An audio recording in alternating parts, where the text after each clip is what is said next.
You're watching Experience Comic Culture and Sales, streaming live daily to Facebook, YouTube, Twitch, and Twitter. EXP, what is going on? It's your boy Chuck here on Triple T. I'm all excited to have a really good time. I like to pretend like I'm coming out of a cannon when I do these things. Just like blow through your screen. Why? Because that's funny to me. I don't know why, because I'm crazy like that. And I don't know, because of, I feel like that's what we're supposed to do. But yeah, man, dude, I'm so excited today. We've got my dude Ed Davis on here. We're going to be talking about Immortal Era, a book that I'm very connected to. I've read all of it. I absolutely love it. And I've got to work on it too, which is pretty freaking awesome. So yeah, Wendy, are you excited about today? Always. I'm bringing you in early. We usually don't, like, I don't get to talk to you for like 20, and here's the funny thing. I usually don't end up talking to Wendy for the first like 25 minutes, and I've sat in a car with her all day because we DoorDash together for a very long time, and I still want to chat with you. So I think we got a good thing going. Yeah. If after the day we had today, we still want to sit and chat with each other, it's a good thing. Yeah. But yeah, man. And trivia, so much. First off, today, something really cool. Wendy, I don't know if I told you this yet. For the first time, well, maybe the first time, we have a second place prize today. Yeah. We did talk about that? Yeah. Dude, second place. When Ed mentioned, I was like, second place? Yes, let's do it. I'm down. So prizes all around. Everyone's going to win tonight, especially you guys, because we get to hang out with Ed right after this.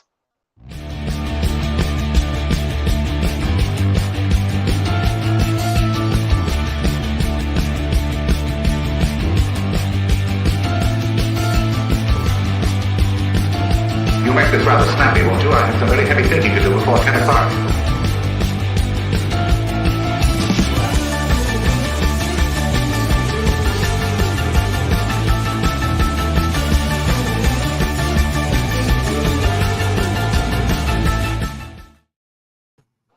Ed Davis, how the heck are you doing, man? I am great. I don't know if I could be shot out of cannon like you were, but I'm happy to be here. Always excited to talk to you, Chuck. You know what, though? I know why I'm able to be shot out of a cannon and you're not. You want to know why? Because I have explosive energy and you are a marathon man, and that means that you're used to holding that energy for long periods of time. I'm not. There you go. I got to sustain. I got to go the long distance. So if I spend it all in the beginning, it's over. I mean, we're definitely going to talk about comics, but actually the marathon stuff really, have you done full marathons? I've done, I think, about 35 full and 2 ultras. I did a What's an ultra? Miler. Anything above 26 is considered an ultra. So I did one that was a 48 miler, and I did one that was a 51K because it was near Area 51, but it ends up being like 27 point something. I don't even know. It was way too many. As soon as I finished 26 miles, my body's like, why are we still running? This is when we end. And you just kept going. That was the finish line. You could have ended there. And yeah, it was crazy. It was also crazy because it starts at midnight. So this is when your body's normally winding down and you're taking it out to go run almost 28 miles. So you start to get that fatigue. Like, I should be asleep there. It's 4 a.m. Why are we still just running along the road, living off of, handfuls of pretzels? Obviously I'm not a runner at all, but I probably asked you this question before, but it always interests the heck out of me whenever anyone talks about or makes fun of jokes around about marathon running. They're talking about taping the nipples. Is that a thing? It is absolutely real. And I didn't know, because I just woke up when I was about to turn 30. I'm like, what I'm going to do when I turn 30? I'm going to run a marathon. I didn't know anything. I mean, I guess that's how I go into most things. I go in blind and figure it out as I go. And I remember the first run I came back from after, starting with little 3 and 4 mile runs. And the first time I went out for about 10, I was wearing a white shirt and it was just red by the end of it. Oh, man. I'm like, oh, wow, it is not a myth. The bloody nipples are real.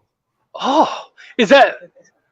Is that just because they protrude and they chafe and whatnot, or Yeah, it's just because especially the longer you're just kind of bouncing. And I was just wearing a t-shirt. I mean, like I said, when I say I knew nothing, I literally knew nothing. So if you get like tech material and things like that, you're going to be in a better place. But now whenever I run, I wear Under Armour, and that kind of holds everything and prevents all the chafing. So yeah, dude? you learn the hard way that it is real. And here's another thing you learn, that the sweat and salt mixed with the bloody nipples, that's a pain I haven't experienced. And I mean, you'd never experience it. And it is just, oh my gosh, it's like acid. It's like someone's, all right, let me just pour acid on your nipples for a minute. Dude, that scares the absolute crap out of me. Hey, everybody, how's it all going? Cotton is the fickle mistress. I love that. That's hilarious, JD. Oh man, look at all the dudes. So many people are talking about. Well, now a lot of them are talking about nipples, but we're yeah. All this nippy talking. We're only 6 minutes in. Welcome to Triple T, everybody. This is how Chuck goes. I was like, we start at nipples and then we come down to comics. Like, I'm the canon. I told you guys. Right? We took the long road to comics. Well, and you did say something interesting where you said, I just jump into things. Did you do the same thing when you moved into comics? See, segue. Oh, absolutely. And it's the worst way to do things. And yet it's how I function. So I remember when I was going to release the first issue of Immortal Era, I just talked to a guy. He was my librarian at work. And he was just saying like, hey, that's a really cool idea. We should make it into a comic. I had never written a comic script in my life. Didn't know anything about it. Went online, researched a little bit, went into my collection, pulled out all those graphic novels that have those little script excerpts at the end, the things you used to ignore, and just thought, okay, looking at this, I can figure out that format looks kind of like what I want to do. And then now, I love nipples. That twist them all day. Just don't get that sweat, salt, and pain. Oh yeah, I don't want to even think about that. But yeah, I just started writing it, converting what I had as already working as a working novel into comic script, and then I literally launched a Kickstarter I didn't have any time where I was getting followers. I just thought, I'm launching this thing today, and posted that on my Instagram and thought that was enough. Didn't know any other creators, didn't network. I mean, you find people that are willing to network with you when you have a live campaign. Yeah. But it was by sheer willpower of just begging everyone I knew, like, hey, I got this Kickstarter. We need this thing to succeed. Let's see what we can do. I also went to Kevin Smith has a podcast that he does out in LA. And if you throw something free to the audience, he'll let you come up and talk about it. So I went up on his podcast, gave away a bunch of free stickers, and he let me get up and talk about the book. And this was with about a week left on the Kickstarter. Well, that moment with Kevin Smith's podcast was what funded my book. I got about $1,200 in that last week, and almost everyone were like, hey, I heard you on the Fat Man Beyond show and thought I'd check your book out. So it was my one marketing strategy in a sea of like, I'm going to make it up as I go. But that one marketing strategy was the difference between funding and not. Wow. And of course, Kevin Smith would be excited about the idea that you're there to pitch a comic. Oh, yeah. He was great. I mean, I had gone to the show just to watch it plenty of times. And I thought all these people, if they bring something up, if you have something to give to the audience, then he'll definitely welcome you up there, let you pitch your thing. And like I said, that was what pushed me over the edge for that first Kickstarter. That's so cool. How much retention do you think you got from that? Like, it's crazy. I see that first Kickstarter, I see those same names almost every campaign. Nice. So it's kind of like the people that backed the non-family members, because a lot of the family members, they're like, all right, we saved you once. We're not doing this every time. Yeah. You didn't tell us this was going to be 24 issues. I need a break. But the ones from the Kevin Smith podcast, and then just kind of the random people who happened to find it because, oh, here's a Kickstarter near you. Because I get a lot that are shipped within, I'd say, 20 miles of my house. And I saw a thing on the bottom of the Kickstarter, I located near you. So those ones and a lot of the Kevin Smith ones I've had through every single campaign. They're the names that stick every single time. Nice. So very good. Dude, that's awesome. So, I mean, that's something for you guys out there if you've got your own Kickstarters and whatnot. Think way outside the box. You never know what's going to happen. Yeah.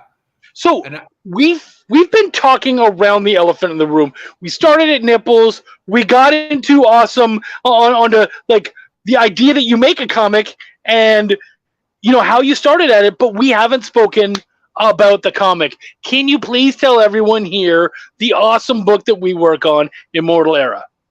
So Immortal Era, about to put out issue 8. It tells the story of a world that's 200 years in the future where everyone is mysteriously stopped dying. So they've all stopped dying, but it's not this, you know, ageless vampire. You're going to be stuck at 20 for the rest of your life kind of immortality. They still age. They can still get sick. You can suffer from a disease infinitely. And that's why it centers on a group of heroes. And they're out looking for relics so that they can discover a way to restore the natural life cycle. Because in this story, they know the only way to save humanity is by killing them. Which is such a fun idea. I know that we've talked about this before, but yeah. where does that come from? That idea? The tiny nugget of the idea came because I was an English lit major in college, and we were studying Gulliver's Travels. And there's a little excerpt. He goes to this island with the Lugnag. Lugnag is the island. I forget the name, but he goes there, and there are these people on the island that are the immortals. And at first he thinks, wow, this is incredible. There's people that are immortal. What a blessing for these people. But then he sees people that are horribly aged, and they're just haggardly. They can barely move. They can barely think. And he realizes, oh, wow, this immortality is not so good. So I remember I got home from that class, and I was just, notes were flying out of me. All of these story ideas of how can I take that idea? Because the concept's basic. Immortality sucks. So you want to find a way to show that in the end, death is a blessing and not a curse. Yeah. Yeah, and I think we do see that in a lot of different mediums. Like people, but what I like about it is they try to show it in different ways. Like even, did you watch, I talk about it a lot because I love it, but The Good Place? I did, yeah. Dude, that ending where they talk about, you know what, eventually even heaven has to have an ending. Like it was really brilliant. I loved that a lot. So I like that you did that too. And of course, pardon me? Spoilers. Well, yeah, I tried to talk about it as little as possible, yeah. But I love that you like put your own brand on it. And what's really interesting about all this, sorry, Nick Brucci is out there and he wants everyone to give some likes and love. Yeah, obviously, guys, share this around, like it, keep commenting, because we definitely want everyone to see Ed, to talk about the book, like we're talking right now. Yeah, see The Good Place is amazing, and to keep checking out the EXP.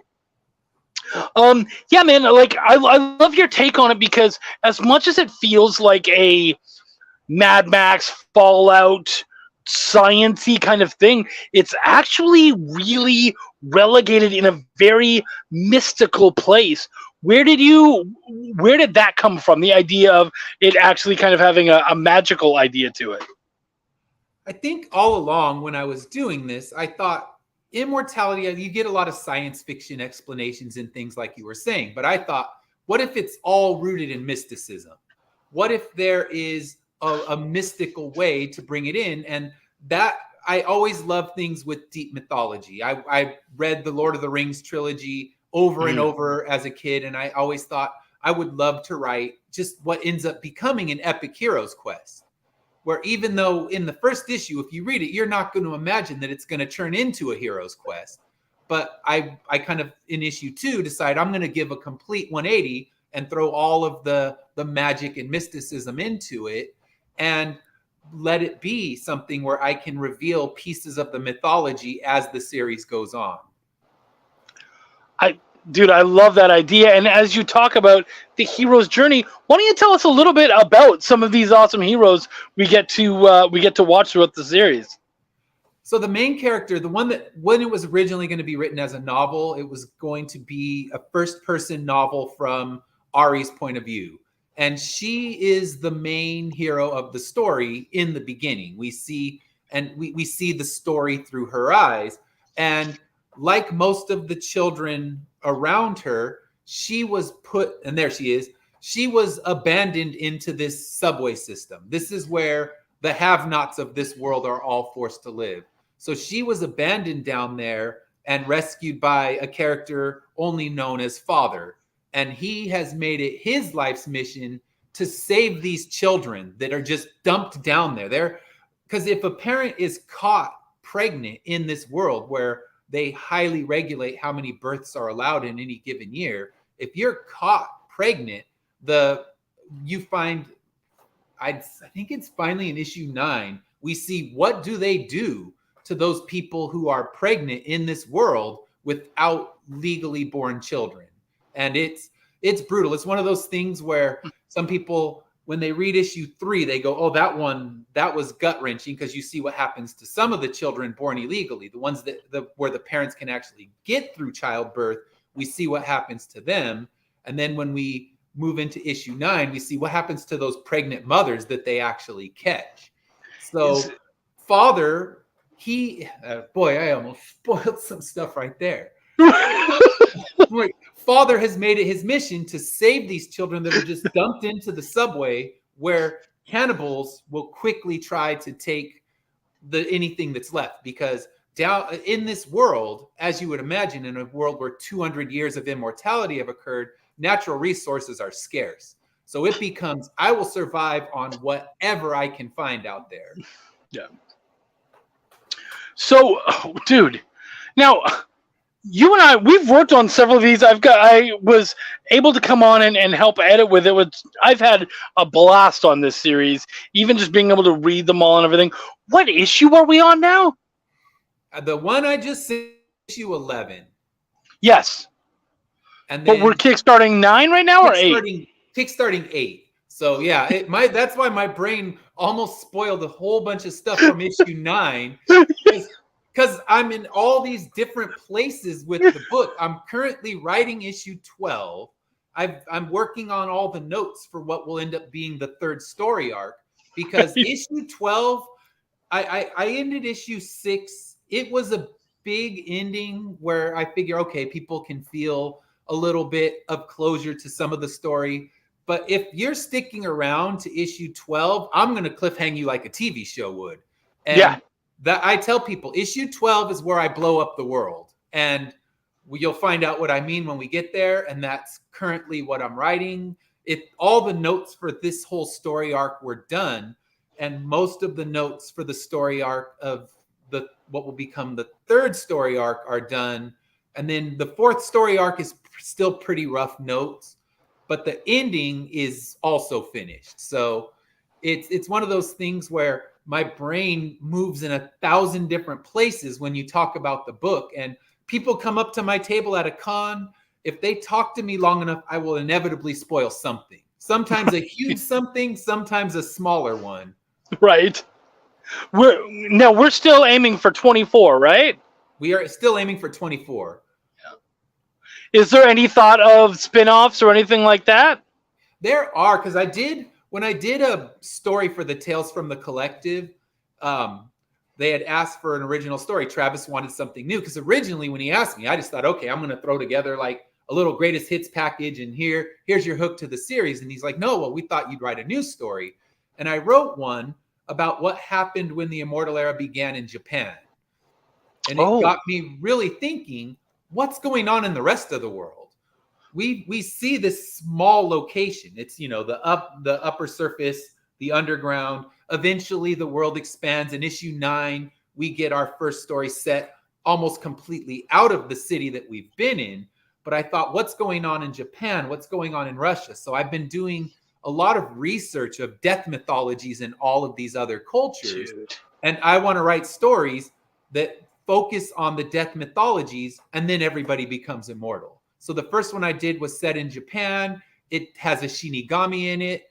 And then when the story ends, it actually moves into the Immortal Era universe. So the character that's introduced in this little short story in the collective will actually become a major player in the third story arc. Oh, that's so cool.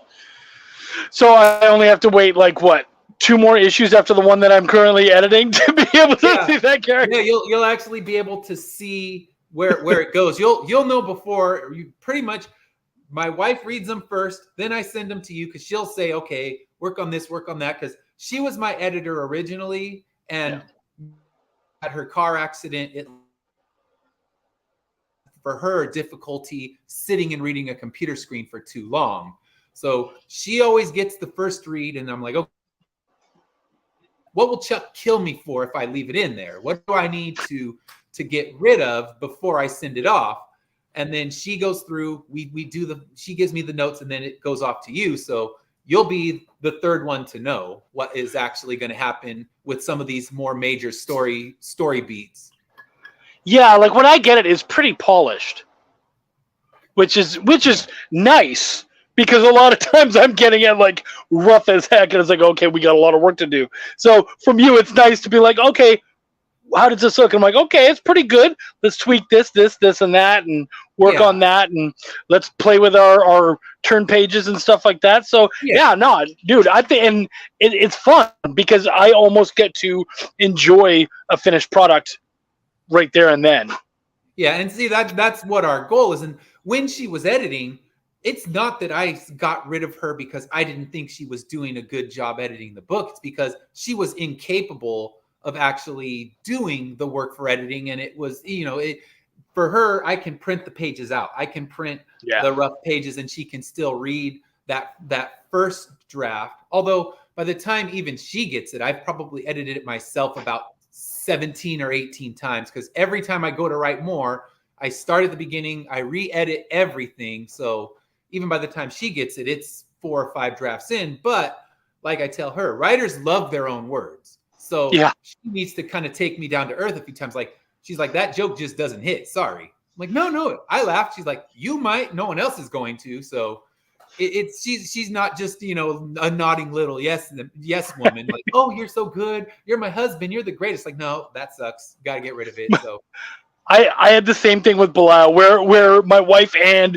my partner, Sean, came to me and they're like, this joke doesn't hit. We don't understand it. And I'm like, okay, but you have to understand that it's hilarious if you get it. And they're like, well, then you need to find a way for us to get it. And I'm like, okay, great. Now I know what to do. And so, like, now that's my job, because I'm so attached to that joke that I have to find a way for them to laugh. And I have a particular one in my head that just, I worked so hard to make it work. And when it did, it was so worth it to me. And I don't know that anyone else thought it was as hilarious as me, but the fact that I was able to finally do what they said I couldn't do was great. Yeah, that's the thing. You got to find a way to make it work. And one of them, she's like, no, you just overdid that joke. It was funny the first time, but we have the term. I use it for my 5th graders. I said, don't be a joke knife. Your joke was funny to start, but now you just killed it. So he's like, you just joke knifed your own joke. You got to stop. So our dude from Worms Crawl In came in, Dan Schmidt, and he said Ed is fantastic to work with. Yeah, he's lettering for me. I love working with Dan. I mean, I try to be someone that isn't just a terrible person to work with, because guess what? That word will get out. If you're like, okay, he's awful, he's over demanding. I try to be flexible, but Dan makes it easy. I mean, the notes he gets are very small, and that's basically when the assistant editor gets it, and he will not let one comma be out of place.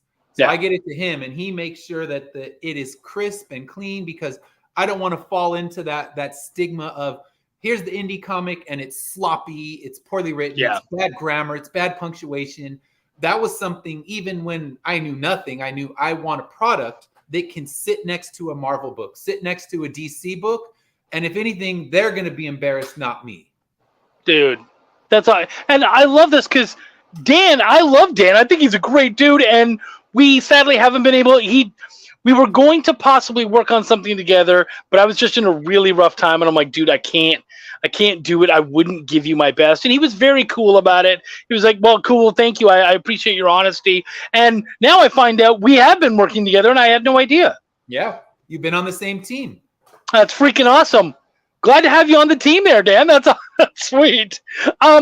So we are getting close to trivia time. Why don't, real quick, let's talk about the Kickstarter's happening right now. How much longer do we have? I believe it has 16 more days. So it's almost at the halfway point and got funded yesterday. So that's Sweet. that first major mountain that you need to climb is actually getting funded. Now I need to shake the trees because a lot of my regulars, like I was saying, those ones that I've seen since issue 1 haven't backed yet, but a lot of them wait till the last couple days. Right. So try to get them out because I always go and print a huge amount of stretch goals because I love when I back a Kickstarter and you open the thing and you're not just getting a book, you're getting a book, some stickers. So I have stickers, I have magnets, I have pins, I have keychains, all of those things. I just want to get those unlocked because I have them. If they don't get unlocked for the Kickstarter, they go on my table at different cons. But I'd love to make the package nice and fat again for all the backers. Yeah, totally. And guys, you know how we do it here. We always tell you, man, our people, our guests bring awesome prizes for this game that we love to play, this trivia. And because of that, all I ask is you go check out the Kickstarter. If it's something that you would enjoy, please purchase it. Check it out because we know that it's absolutely awesome stuff. See, even Jay says, Edward has awesome stretch goals, and he's absolutely right. You guys, please, go check it out. If it's not for you, if it's not something you'd like, either share it with someone else who would enjoy it or just share it out to your friends and show it off. But either way, please make sure to share this and check it out and show it off because we brought him on. We've shown you all this goodness, and now he's got some amazing prizes for you guys to win today. Can you tell them the prizes that they're going to be looking at? All right, so anyone who's playing the trivia game is going to get a free digital copy of issue 1. And I put together a first place and a second place. So first place, or actually we'll do second place first. Yeah, right. They're going to get a digital copy of the deluxe trade and issue 7, which is the story so far. Issue 8, if you want to get a digital copy to fill it in, they're only $3 on my Kickstarter, so you can fill that hole and have all 8 issues in digital form. For first place, you're going to get that same digital bundle, but also, speaking of Dan Schmidt, him and I worked together on a cover. Dude. This was done for Rocket Con in San Diego. It's our EC homage, and you'll get a copy of this, and this one was limited to only 150 copies, and you'll get an issue 1 Immortal Era from Rocket Con with the Dan Schmidt cover. That's issue 1? It is issue 1. Oh, that's so cool. Guys, that's history. Yeah, you guys got to get it. I'm actually sold out of issue 1 right now. So what I have is this one and a few of the LA ones. I'm going to be doing a huge print when I do this particular Kickstarter because I'm actually launching a new book that's going to be on Kickstarter in October. So I'm just going to print it all. I'm going to print that book, Immortal Era 8, and get reprints of issues 1 and 2 because those 2 I've completely sold out of. And this last print run, I think that makes it now of just issue 1, over 2,000 copies have been sold. So that feels amazing to think that many people have bought a copy of that book. Dude, so when it's time for your new book, let us know, and we'll make sure that we can get you a spot on the EXP so you can show that off too, because everybody's super excited about what you're doing, man. I would appreciate that. That one's the nerve-wracking one because my Immortal Era audience, they generally like what they're reading if they're sticking around this long. But when you launch something brand new, is your name good enough to get them to buy it, or is it gonna flop? So I don't know. I'm debating how to set the goals for it, and do I start with the same kind of goal I'd set for Immortal Era, or take it down and just, you can always go above the goal. It's not like you're stuck. If you hit $500 goal, it's not like, oh, you've earned $500, your campaign is over now. So I think I'm gonna err on the side of caution just because it's brand new, and I did it once. This time I know a lot more about what I'm doing. I'm not just walking in blind like I did the first time. Well, I have a tip for you, and hopefully this helps. Go check out Kevin Smith's podcast. See if you can share some stuff. You never know what'll happen. Oh, dude. If he were in California, I'd be doing it right now, but he's actually in New Jersey for the entirety of this campaign. Or else, I mean, it's a $25 ticket, and it's worth a heck of a lot more than $25 when I go there and have that kind of result. Oh yeah. See, and Jay said it's more than good enough. Edward, we know we'll get quality with you. Awesome. All right, guys, that's so sweet, guys. I think Ed's actually going to hang out with us today for trivia. So I think what we're going to do is we're going to watch some awesome commercials, and then we will be right back after this with some sweet, sweet trivia. See you guys in a minute. Why was Princess Zelda sad after watching a bunch of YouTube videos? She couldn't find a link in the description. We'll stop if you subscribe to our YouTube channel. It's super easy. Click subscribe and click the bell when you do. And thanks for supporting the EXP. Imagine being at a convention and going to an interview panel that's just for you. No bustling crowds, no hours-long lines, just you, the moderator, and your favorite comic book creators. Well, this is pretty much that. Miss Jen sits down every week with 2 comic book creators for a live stream interview about their latest work, and you can ask them whatever you want. It's Talking Shop, Mondays at 5 Eastern on The Experience, Comic Culture and Sales. To be continued. 3 little words that hold the secret to the next great story. 3 words that will thrill you, confound you, give life to new possibilities. Every variation of To Be Continued is a promise of adventure, a promise of excitement, a promise of unseen wonders and unexplored worlds, a promise that every issue you read makes you a part of a never-ending journey, and behind every page there will be an unopened door waiting for you. This story to be continued at your local comic book shop. Visit comicshoplocator.com today. Programming on the EXP is made possible by viewers like you, or your local comic shop, or that Kickstarter you backed, or the publisher you like, or comic industry professionals who want to share a message with the world. Really, anyone who wants to advertise with us can. If you're interested in seeing a product you know and love, or are creating, or are publishing, or are involved with, advertised here on The Experience, and having your message shared with our viewers, please reach out by scanning the QR code below or visiting our website and using the contact form.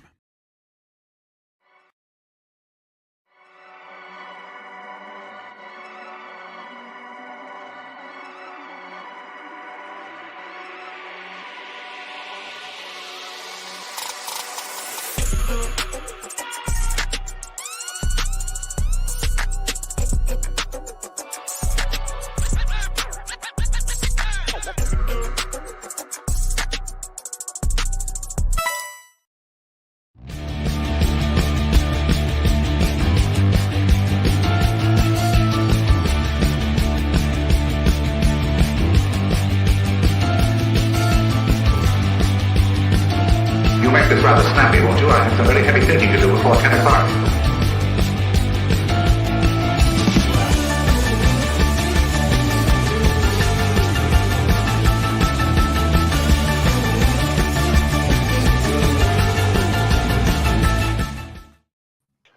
Boom! Back out of that cannon, Chuck. And we've got my dude Edward here. How you doing, homie? I'm doing good. You ready for your first co-hosting of trivia? I'm ready. We're co-hosting. Wendy Gale's in the house back here. How you doing, beautiful? I'm good. Are you so excited? Yeah. I know that Edward and I had such a great time early, and I apologize. You know how I am with new friends. So, so I know she warned me. She gave me a little slap on the wrist. She said, "Hey, you guys ate up some time, so we really got to get into trivia." So we're gonna do it. Wendy, question number. Well, actually, first, real quick, For anyone who's new, 3 points to first place, 2 points to second, a point for first. We tell people, please don't check out Google. We will give you hints. What? Wow, that was so wrong. Was it wrong? Three. 3 points to the first person who answers correctly. Yes. 2 points to the second person, and 1 point to anyone who tries. Yes, correct. Thank you. See, that's why I have a co-host. So, so all right. That's what we're doing. The person with the most points at the end wins. Regardless, if you even answer one question, you will get your chance at that prize. So don't even worry about it. Wendy, question number 1. Right. Other than being made immortal by Zeus, what insect was Tithonus turned into? Chuck gets 1 point. Thank you, TJ. You're a good man. And that's about all I'm gonna get. And she is a great co-host. You're right. I'm surrounded by great co-hosts, which allows me to be a mediocre host. Luckily, because I'm surrounded by all this greatness. So yeah, Tithonus. Tithonus was a scarab. That's a good try, Randy. Not scarab though. So, and I don't know if you know about this one, but Tithonus was a prince, and he was married to not a snail. He was married to Eos, and Zeus was basically begged by Eos, who was a god. She said, "Please make him immortal," and he was like, "Yeah, okay, no problem." And then, much like in Immortal Era, he actually put a really rough stipulation. He turned him into a bug. We do have a correct answer up there. And remember what I say, man. You guys can always run and steal other people's answers, but there is a correct answer up there. The 3 points is taken. Someone's got to run and try to grab that 2 points. Jay Burns did it. That's right, everybody. It was a cicada / grasshopper. So, yeah, have you ever heard that story, Ed? I haven't. Yeah, man. Yeah, and that's the fun thing about doing this stuff. We get to research all sorts of weird stuff. So I was like, immortal, and that's what I came up with. So, yeah, man. That's because of you. I will now I'm going to learn some new stuff about immortality and see if it seeps into the book. Right? Yeah. Hey, man, maybe you'll have to do Greece at some point. Yeah. Wendy, question number 2. Just making sure I got everybody's points. Oh, okay, cool. Yep. By the way, good job, everybody. Like I said, 3 points to Eddie Von B and 2 points to Jay Burns. Everybody else got a point. Number 2. All right, number 2. During the process of forging a sword, what does the term shita ke ta'e mean? Shita Ke ta'e. Shita Keita. That's a Japanese term, correct? And what does that mean when creating swords? I love Wendy and we're huge nerds for swords, and I have the power. That's awesome, JD. We're huge nerds, and of course, there's tons of swords and stuff in Immortal Era. So it's like, we got to do some sword questions. Oh, dang. Swords, because there wouldn't be any guns. Yeah. Pardon? Well, I know, but we do have answers coming already. And some good ones. Yeah. Oh, wow. All right. Everybody, give us some answers. I will say there are some correct ones up there. And yeah. So give us your answers so you guys can get points for 2, curving the blade, and sadly not curving the blade. I'm going to say it. Folding the metal. That's correct. Randy, way to go. And right behind, TJ James, folding metal. Yep.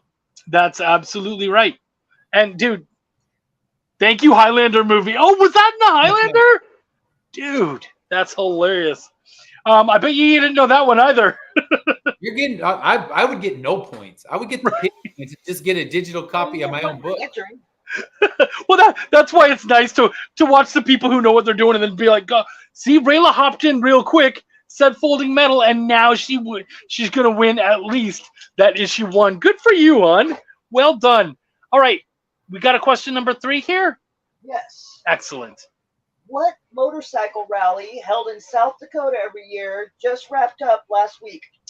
That's right, man. Every year it happens right around this time in South Dakota. Yeah, see, people are already jumping on it. I know this one.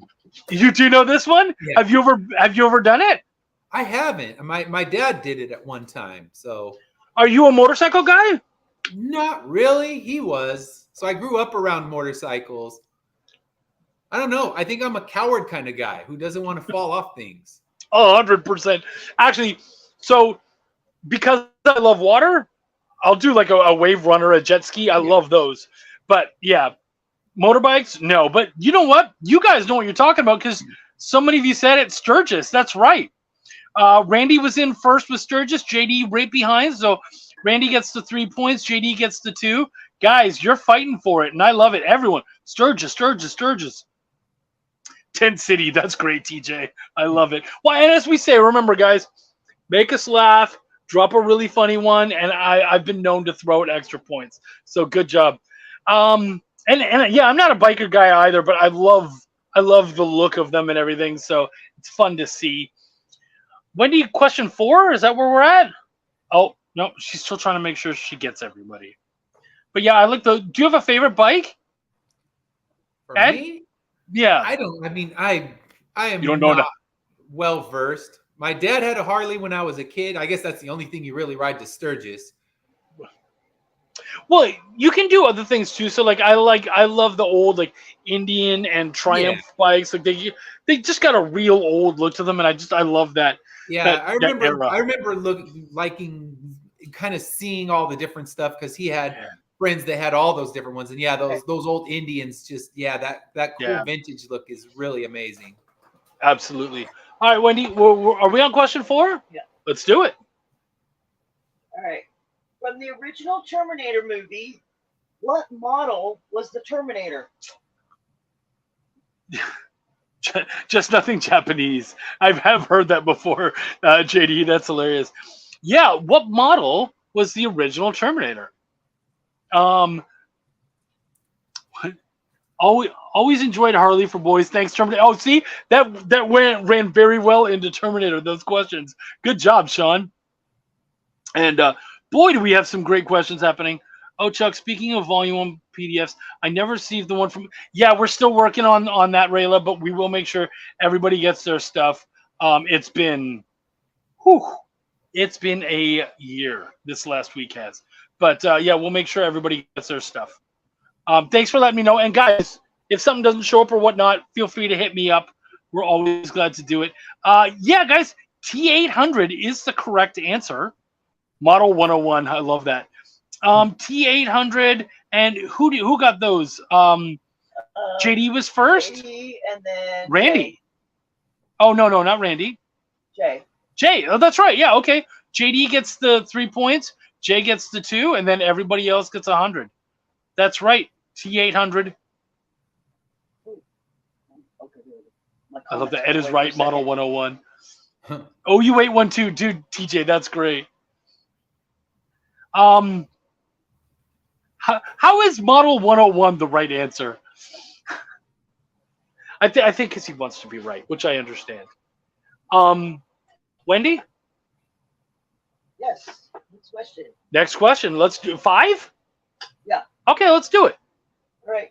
What pop hit from 1997 has seen a resurgence due to a recently released movie? What 1997 song? I bet you blasted this song all the time in the 90s. What 90s song from 1997 is hitting the charts again and doing really good because of a movie that just came out not too long ago?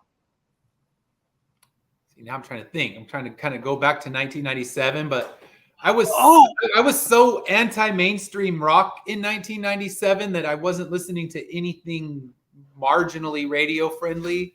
Oh, okay. And wow, thank you, JD. I did not know that it was actually called the Model 101 or the T800. Wow. So let me go back and make sure. I think our the first and second person beat out Ed with the 101. Oh, okay. All right, cool. Before So he got the 101. the T800s did come first. However, Ed, you are correct. So Ed, Sean, I apologize. You guys are absolutely right. Good job. It was Model 101. I was not aware of that. Thank you, JD. JD, you're the man. And boy, is everybody Something from Guardians of the Galaxy. Yeah, that makes sense. Right? Yeah, okay, so I believe Dawn came in first with the correct answer. And then Rayla right behind. And she even gave the artist. That's right. Aqua's Barbie girl has that makes sense. Yeah, that right? That a hot thing for the new movie. I mean, yeah, I guess even though I wasn't listening to mainstream, you can't avoid it. So yeah, I heard Barbie girl 8 million times back in the day. Not pushed by Matchbox 20. Sadly not, my friend. Sadly not. Well, yeah. It's one of those things like when someone says, like someone mentioned the Macarena. And I was like, even though that was not my music, everybody knew the song. Everybody knew the dance. Even if you didn't want to. I could probably sing it in bad Spanish because I heard it so many times. Because then it was every wedding you went to had to throw the Macarena in there as well. It's so true. It's so true. So many like bad parents doing that and the bird dance. Right. Chicken dance. That's the one. That one still lives. I think the Macarena kind of phased out of weddings, but the chicken dance will live forever. How do we kill the chicken dance? It's come on, Chucky. Let's go party. Jay Sean. I love that. All right. Let's do one more question, Wendy, and then we'll go to break. Question number 6. What movie has had the most domestic box office success in 2023 so far? So far in 2023, what movie has had the most domestic box office? Yes. We know it's not The Flash. We do know. We definitely know it's not The Flash. Luckily for me, my gym loves to play the Macarena every day, especially during heavy weightlifting. Is that actually luckily for you, or are you being sarcastic? I wouldn't find that lucky at all. Oh, and look, everyone's saying Barbie. Guys, not Barbie.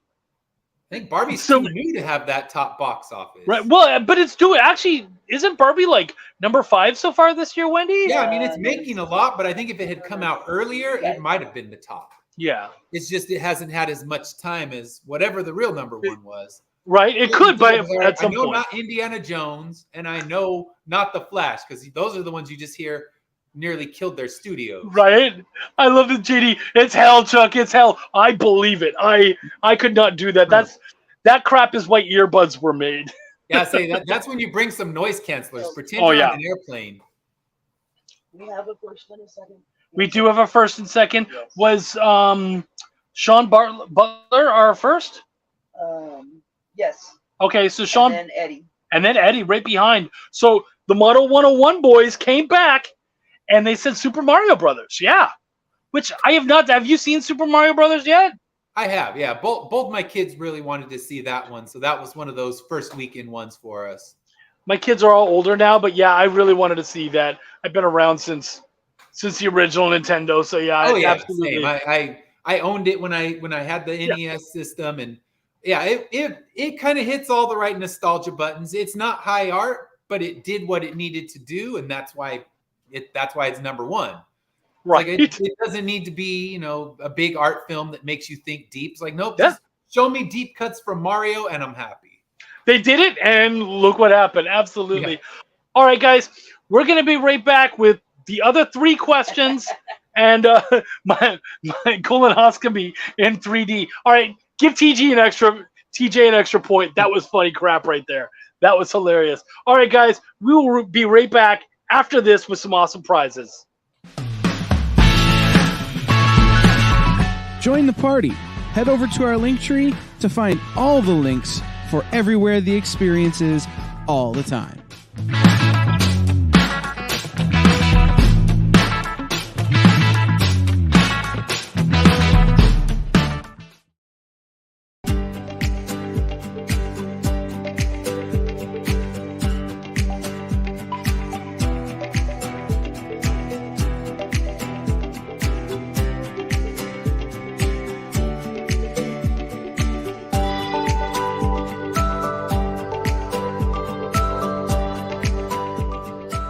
There's something for every imagination at your local comic shop. Visit comicshoplocator.com to find a store near you. According to a statistic that I just made up, people spend 4 hours a day changing the television channel. People who watch The Experience don't do that. Save yourself a ton of time by tuning into the experience and enjoying our new original programming 7 days a week. And then tell your friends. Think about the money they could save on batteries in the remote alone just by tuning into the experience. Find out more by scanning the QR code below.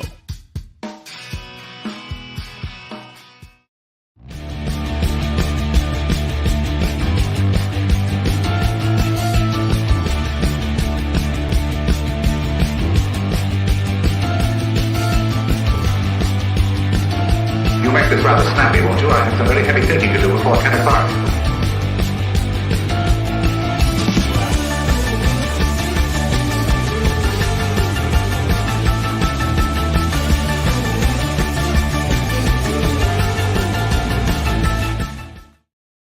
And we are back. So good to see all you guys. We got so many players today, and it's been a really good game so far, eh, Wendy?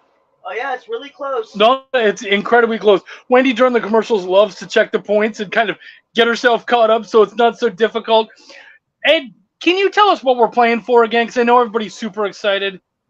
Everyone who's playing it all gets a digital copy of Immortal Era #1. Second place gets the deluxe trade as well as issue 7, and then first place gets the Dan Schmidt cover from RocketCon last year, or actually, yeah, this year. And then they also get the same deluxe trade. So if you get that, you will be fully caught up. You'll just need to go to Kickstarter to get your issue 8 and have the full story so far. Guys, it's freaking awesome. And, I mean, now more than ever, I mean, second place matters. So keep fighting, man. We've only got 4 more questions to go, and we got to do it quick. Wendy, question number 7. All right. Which Hawaiian island has recently been hit by devastating wildfires, destroying about 80% of the island? It's funny because Wendy, well, it's obviously not funny. It's very tragic and sad. But Wendy mentioned them, and I was like, I don't really know a lot of the islands. And I mentioned one. She's like, yeah, that's the right answer. I was like, oh, crap. Okay. Well, then, yeah, okay, let's do it. Like, if I can guess it on my first go, then, yeah, I guess. And already everybody is jumping in. Oh, dang, guys. You guys are everybody fast. knew it. Everyone knew it. Okay. All right. Randy gets the 3 points. Eddie gets the 2. And then everybody else is getting a point. That's right. It is Maui, the island of Dr. Monroe. That's great, JD. I like that. Yeah. Okay. So Maui. Wow. I mean, I didn't know it until I guessed it, and now I do. So, yeah, dude, and that's super sad, man. I've always wanted to go to Hawaii, so hopefully everyone's taken care of. That's super scary. We have friends out there too. Wendy, question number 8. Yep. The video game Fallout draws inspiration from which decade? See, I love Fallout. I love this one so much, and it's such a great game. Did you play a lot of Fallout? I played it, yeah. Yeah. I know this one. So you do know this one? Good. Yeah. So what decade? We already have someone saying a 90s. Definitely not the 90s, guys. Don says, you can't just go to Maui. Yeah, that's true. Do you have a correct answer? We do have a correct answer, and everybody is like dartboarding all around it, like just throwing darts at the wall. Throw some decades out there. I love it. Will eventually be right. Right? Or Rayla's just 80s, 60s, blah, blah, like just throwing them out there. At the 2160s, right? Possible. You never know. We have one correct answer so far. And actually, it's funny because that one person gave their answer and just walked away. Just that was it. They didn't throw out any more. So the correct answer is up there, guys. Not the 70s. The 20. It's right, sometime in the 20th century. Place. Did we get a second? Oh, we did. Eddie came in with the second place. So Randy got the 3 points. Eddie got the 2. It is, well, Ed, tell us. 1950s? 1950s, absolutely.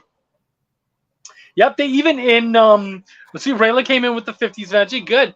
Yeah, no, even in Fallout New Vegas, which is my favorite game, they had an homage to Elvis. So, yeah.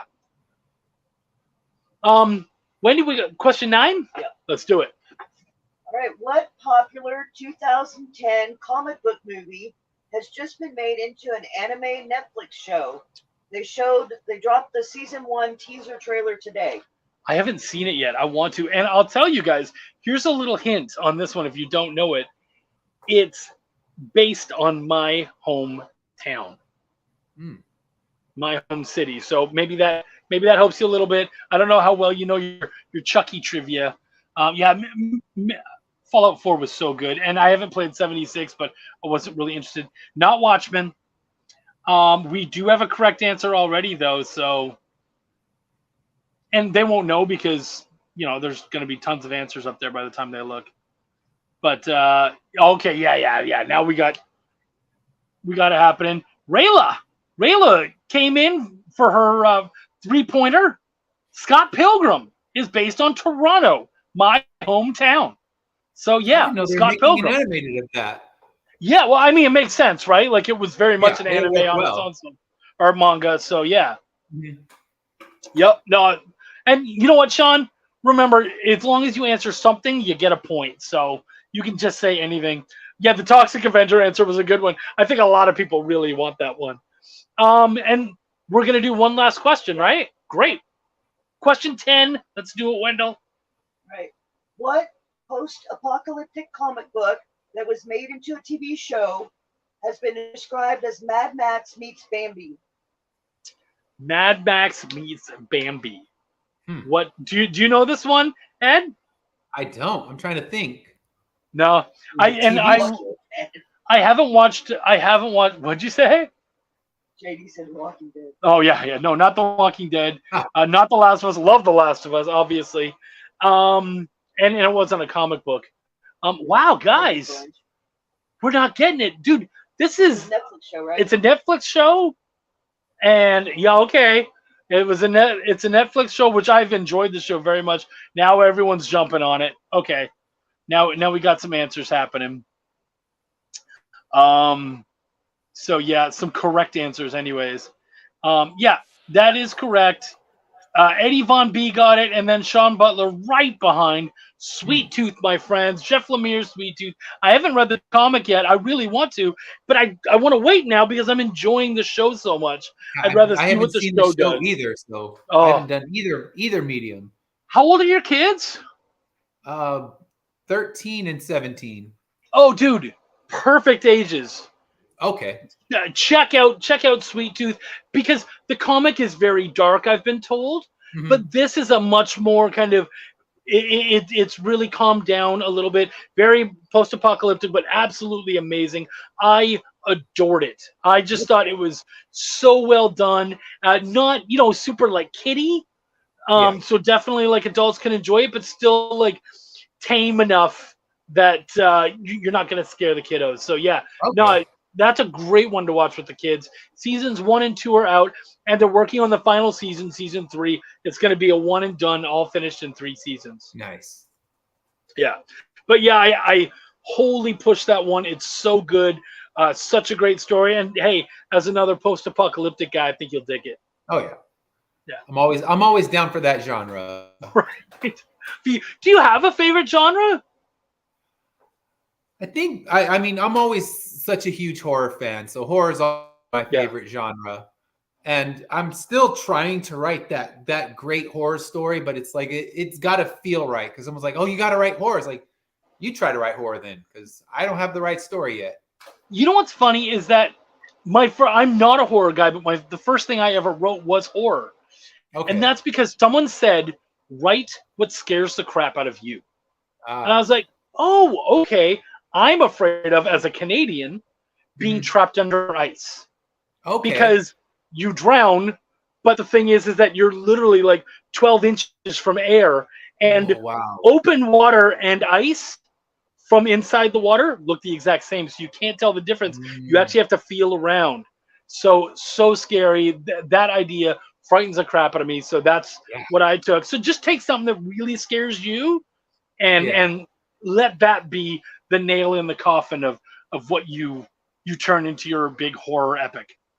Yeah, I'm starting a story right now. It's in note phase, and it's about all the craziness I went through with my eyes earlier this year, where I ended up having to have multiple surgeries and emergency surgeries. And it started with just a few floaters, and it turned into I lost 40% of my visual field. And that, like, all right, what are you scared of? Losing your eyesight, something like that. So I'm working a story and kind of trying to shape it. So I think that'll be my first horror story, because I lived through some real horror with that. So I can connect and relate. And yeah, it'll be the first one. So it's something, it's one of those things where I'm writing too many things. So it's always there kind of getting shoved aside, but I constantly add little new notes to it.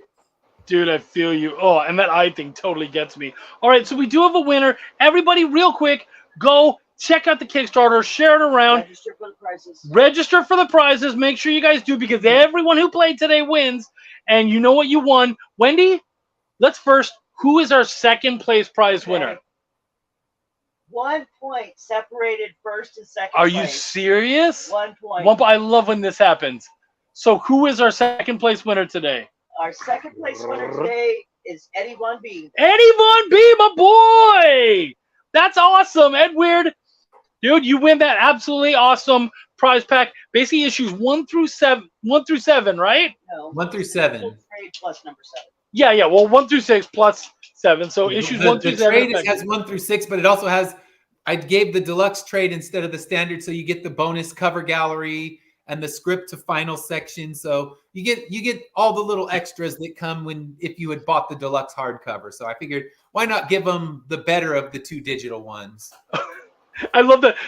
Yeah, absolutely. I love that JD says Ed is the Ken Jennings of our show. He is, however, he didn't get first place. Who got first place today, Wendy?